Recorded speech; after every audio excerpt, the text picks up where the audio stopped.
आज हम लोग पढ़ेंगे षोडशः पाठ।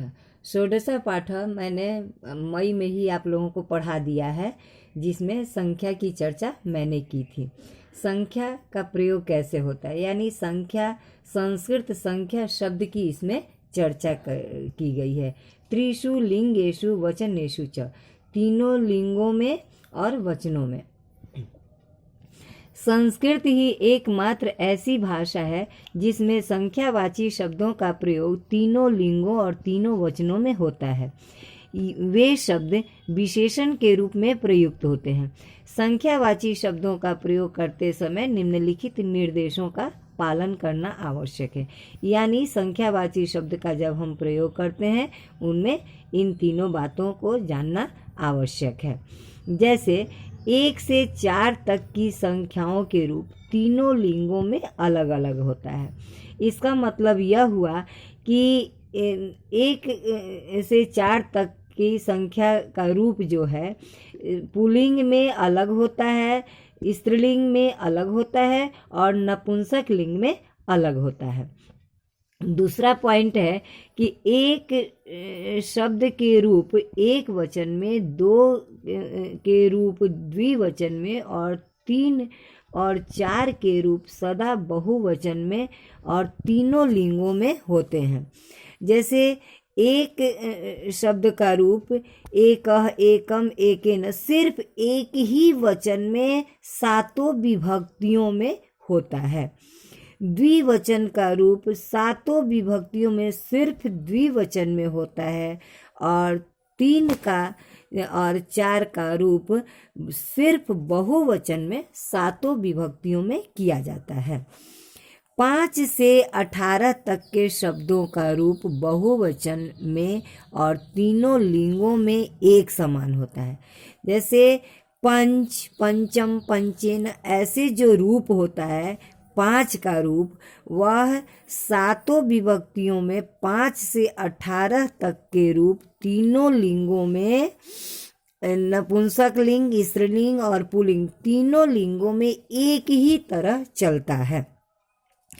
19 और उससे आगे की सभी संख्याओं के शब्द रूप केवल एक वचन, ये द्विवचन और बहुवचन में इसका रूप नहीं चलता है, सिर्फ एक वचन के लिए इसका प्रयोग किया जाता है। 19 और उससे आगे की संख्याओं का वचन सिर्फ एक वचन में ही चलाया जाता है। निम्नलिखित वाक्यों में संख्या प्रयोग के निर्देशों के आधार पर देखें।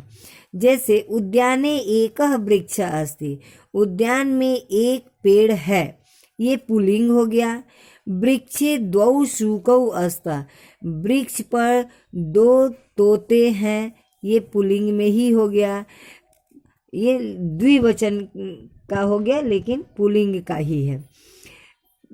और तत्र तिस्रः चटकाः कूजन्ति, वहाँ 3 पक्षी कूजते हैं, तो ये स्त्रीलिंग में हुआ। तो यहाँ क्या कहा गया कि 1 से 4 तक अलग अलग रूप हैं। यहाँ एक है, यहाँ 2 है और तीसरा है, तीनों में अलग अलग रूप हैं। शाखासु चत्वारि फलानि सन्ति, ये नपुंसक लिंग में चत्वारि हो गया, फलानि चत्वारि नपुंसक लिंग। वृक्षस्य अधः 3 बालकाः क्रीडन्ति, वृक्ष के नीचे 3 लड़के खेलते हैं, पुल्लिंग है। वृक्षात 2 पत्रे पततः, ये नपुंसक लिंग में है, द्विवचन में है, तो 2 पत्रे हो गया। वृक्षम परितः 2 कन्ये भ्रमतः, वृक्ष के चारों ओर 2 कन्याएं घूमती हैं, ये स्त्रीलिंग में हो गया। एका सिंही भ्रमति, चूंकि सिंही स्त्रीलिंग है इसलिए एका किया गया है स्त्रीलिंग के लिए। 4 शावकाः तस्याः समीपे क्रीडन्ति, शावकाः 4 शावकाः, ये पुल्लिंग है इसलिए ये 4 बच्चे उसके समीप खेलते हैं। 2 वानरौ वृक्षात् कूर्दतः, 2 बंदर वृक्ष से कूदते हैं। 4 स्त्रियः वानरेभ्यः चणकान् यच्छन्ति, 4 स्त्रियां बंदर के लिए चने देती हैं। तत्रैव पंच भल्लुका अपि नृत्यन्ति, वहीं 5 भालू भी नाचते हैं। त्रिषु पुष्पेषु त्रयः भ्रमराः गुंजन्ति, तीनों फूलों पर 3 भौरे गूंजते हैं। समीपे एकस्य चित्रकस्य चित्रं पश्य, नजदीक में एक चित्र का चित्र देखो, एक का चित्र देखो, नजदीक में एक का चित्र देखो। त्रिभ्य बालकेभ्य कंदुकम आनय, 3 बालकों के लिए गेंद लाओ। मनुष्य से शरीरे विविधानि अंगानि भवन्ति, मनुष्य के शरीर में विभिन्न अंग होते हैं। नरः द्वाभ्याम हस्ताभ्याम कार्यम करोति, मनुष्य 2 हाथों से कार्य करते हैं। एक मनुष्य 2 हाथों से कार्य करता है। सह चतुर्भी पादैहि चलति, वह 4 पैरों से चलता है। गजः 10 कदली फलानि खादति, हाथी 10 फलों को खाता है।